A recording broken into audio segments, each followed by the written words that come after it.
ಇಂದು ಶ್ರೀನಿವಾಸಪುರ ತಾಲೂಕಿನ ರೋಣೂರು ಪಂಚಾಯಿತಿಯ ಕನಿಗಾನಹಳ್ಳಿ ಗ್ರಾಮದಲ್ಲಿ ಪೌತಿ ಖಾತೆ ಆಂದೋಲನ ಕಾರ್ಯಕ್ರಮ ನಡೆಯಿತು. ಈ ಕಾರ್ಯಕ್ರಮದ ಉದ್ದೇಶ ಮೃತಪಟ್ಟ ವ್ಯಕ್ತಿಗಳ ಹೆಸರಿನಲ್ಲಿರುವ ಕೃಷಿ ಜಮೀನುಗಳನ್ನು ಅವರ ವಾರಸುದಾರರ ಹೆಸರಿಗೆ ವರ್ಗಾಯಿಸುವ ಪೌತಿ ಖಾತೆ ಮಾಡುವ ಪ್ರಕ್ರಿಯೆಯನ್ನು ಸುಲಭಗೊಳಿಸುವ ಒಂದು ಸರ್ಕಾರಿ ಯೋಜನೆಯಾಗಿದೆ.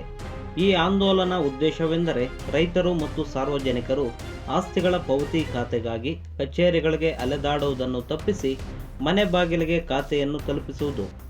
ಈ ಯೋಜನೆಯ ಉದ್ದೇಶಗಳೆಂದರೆ ರೈತರು ಪಾಣಿಗಳಿಗೆ ಆಧಾರ್ ಕಾರ್ಡ್ ಜೋಡಣೆ ಮಾಡುವ ಸಮಯದಲ್ಲಿ ಕಂದಾಯ ಇಲಾಖೆಗೆ ಮೃತಪಟ್ಟ ಖಾತೆದಾರರ ಮಾಹಿತಿ ಲಭಿಸುತ್ತದೆ.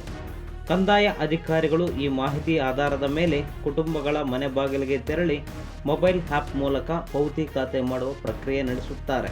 ಈ ಪ್ರಕ್ರಿಯೆಗೆ ಮೃತರ ಪ್ರಮಾಣ ಪತ್ರ, ವಂಶವೃಕ್ಷ, ಅರ್ಜಿದಾರರ ಹಾಗೂ ಕುಟುಂಬ ಸದಸ್ಯರ ಆಧಾರ್ ಕಾರ್ಡ್ ಮತ್ತು ರೇಷನ್ ಕಾರ್ಡ್ನಂತಹ ಕೆಲವು ದಾಖಲೆಗಳು ಬೇಕಾಗುತ್ತವೆ.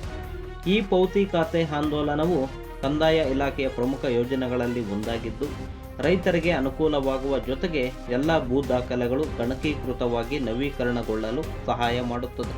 ನಿರಂತರ ನಿಮ್ಮ ಮುಂದೆ ಜನಸೇನಾ ಕರ್ನಾಟಕ ಟಿವಿ.